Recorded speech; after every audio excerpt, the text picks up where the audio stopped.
Storytime d'avril. Ok, aujourd'hui je vais vous parler d'une fois où j'ai failli me faire séquestrer par un inconnu. Je précise inconnu parce que je pense qu'on est nombreux que ça avoir été séquestré par nos parents finalement. J'aimerais vous en dire plus mais sinon je vais vous spoiler. Donc si vous voulez en savoir plus, bah regardez jusqu'à la fin. C'est une histoire qui se passe il y a une dizaine d'années déjà. J'étais à l'époque avec mon meilleur pote et là on avait décidé d'aller traîner dans Orléans, de ramener notre petite bouteille de Ricard comme à notre habitude et de se bourrer la gueule dans les rues d'Orléans. Et ce qu'il faut savoir c'est donc que moi je viens d'un bled qui s'appelle La Chapelle, que mon meilleur pote de l'époque qui s'appelle Harry, il y a sa grand-mère qui habite à La Chapelle, mais que la mère de Harry habite dans un autre bled à côté d'Orléans qui s'appelle Saran, il me semble. Donc du coup, Harry était de temps en temps chez sa grand-mère et de temps en temps chez sa mère. Et du coup, il avait une bande de potes à La Chapelle et une bande de potes à Saran. Bref, on est là dans les rues d'Orléans, on est posé sur des escaliers en train de boire notre petit Ricard. Et là, il y a un gros groupe de gens qui passent devant nous en mode tout bourré. Et parmi ce gros groupe de gens, il y a un mec genre assez grand, plus vieux que nous, qui s'avance vers nous. Et il arrive devant Harry en mode Wesh poto, ça va ou quoi? Et là, je capte qu'en fait, ils sont potes. Et du coup, le mec commence à tchatcher avec nous. On voit le groupe qui commence à s'éloigner, genre loin. Et le mec, il nous raconte qu'en gros, il est dans un anniversaire, qu'ils s'en vont en boîte, qu'ils ont loué une limousine exprès pour aller jusqu'en boîte. J'étais là, what?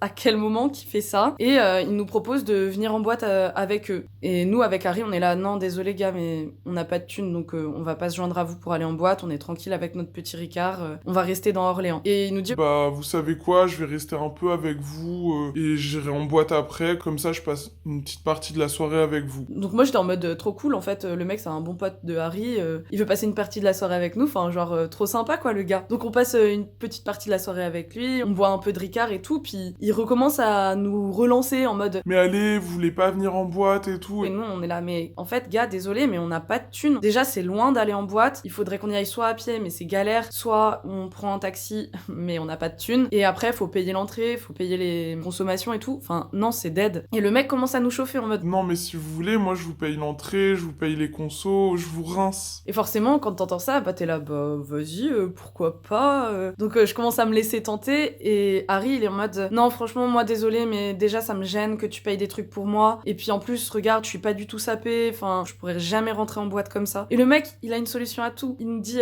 Non mais si vous voulez, moi j'ai un appartement, on peut aller jusqu'à mon appartement. Harry, je te prête des fringues et comme ça après on va en boîte ensemble. Harry, il dit franchement, moi je suis pas trop chaud, mais bon, Adèle, si toi t'as envie d'y aller, franchement, on fait comme Adèle, elle veut. Et moi je suis là.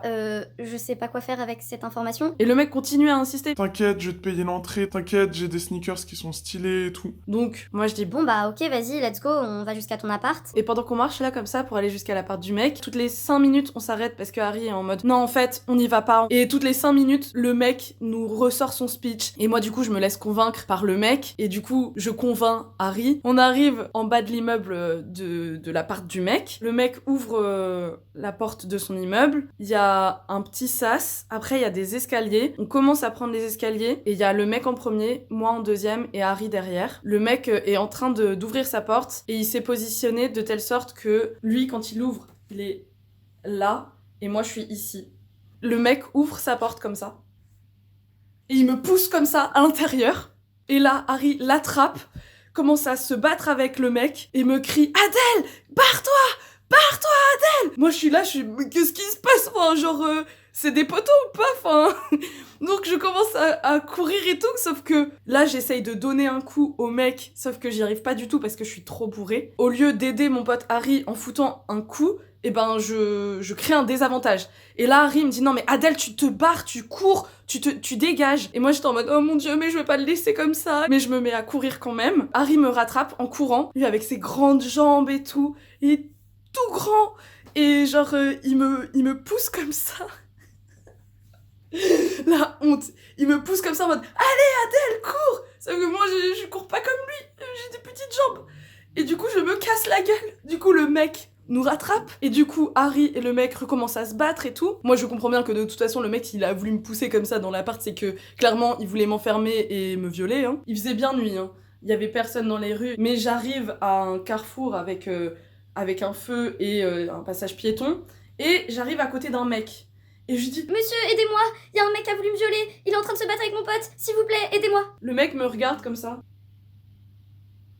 et il traverse. Donc du coup, moi, je vois une voiture. J'arrête la voiture comme ça. Je dis, S'il vous plaît, aidez-nous, il y a un mec qui a voulu me violer, il a voulu me pousser dans un appart, et là il y a mon pote qui arrive, et il était en train de se battre avec lui. les deux mecs, ils disent, vas-y, montez tout de suite dans la voiture. Genre, moi, je me pose même pas la question, tu sais. Genre, potentiellement, ça aurait pu être deux mecs qui auraient voulu me violer de nouveau. J'ai sauté dans la voiture. Harry est arrivé, il a sauté dans la voiture aussi. Et les deux mecs nous ont déposés à la chapelle. Et voilà comment ça s'est terminé. Enfin, non, parce qu'il faut que je vous explique, du coup, quand même, le fin mot de l'histoire. En fait, ce mec-là, c'était pas vraiment un pote de Harry. Ce qu'il me raconte, c'est que ce mec-là, c'est un mec de son quartier, que c'est genre un grand du quartier que tu respectes et tout. Et que il se voyait genre pas l'envoyer chier. Mais qu'en gros, le mec lui avait dit dans l'oreille Je te donne 50 € et tu me files la meuf. non mais quel gros chien. En fait, je me dis, il y a des mecs, ils sont avec des meufs, tu vois, genre ils sont en date ou entre potes et tout. Et c'est tellement des chiens qu'ils acceptent les 50 €, ça se trouve. C'est comme si moi j'appartenais à Harry et je suis son objet et tout. Le truc c'est que moi, tu vois, je lui ai dit à Harry, je lui ai dit, mais pourquoi tu m'as pas dit direct? Pourquoi